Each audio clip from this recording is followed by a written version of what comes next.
Okay, we have Travon Free, the king of late night writing, and now you're moving into scripted. I am. Which is really exciting. Yes. You just finished up camping. I did. And now you're working on Him or Her. I'm working on Black Monday right now. And Black Monday. Oh my. With on Showtime with Don Cheadle. This is our last week of writing. Amazing. And then I'm also still working on Him or Her, which is my show.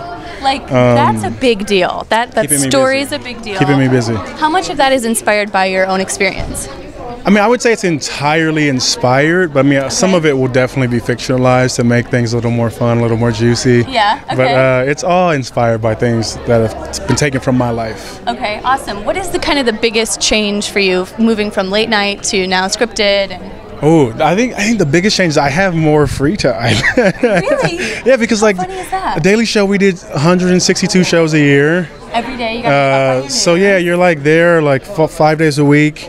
Scripted, you're in the office for like a few hours. You write, you like figure out some story stuff, and you go home at like 4 o'clock, and you're like, I got my whole, and you make more money. It's like the perfect scam. Right? That's awesome. That's awesome. Less shows, more money. That's the plan. Right? Amazing. Right? Well, when I first heard about your story, it kind of sounds a bit like a fairy tale. You entered into a contest after being a Division I athlete, and then Jon Stewart gave you a show. It wasn't a contest. It's so funny. Everyone. You know what? That's on the internet. So like, let's clear it up right now. There's some things on the internet that I don't correct because it just, you know, the legend sounds better than the truth. Yeah, okay. But it was actually no different than like any other show. You submit for a show, there's an opening.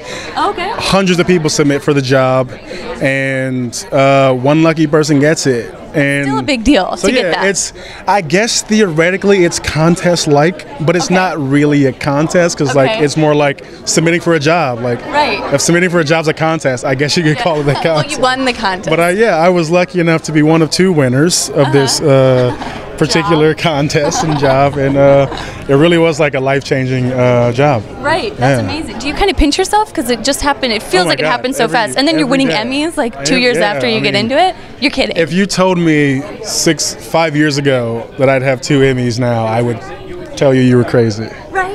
It's been such a crazy ride, such a crazy experience, and every day I'm just like, I don't take any of it for granted. Well, it's amazing, and you're such an inspiration to everybody, and we can't wait to see what you do next. You're amazing. Thank you. Yes, gift to the writing world. And we'll see you at Laker games. Yes, I'll be at Laker games. Go LeBron.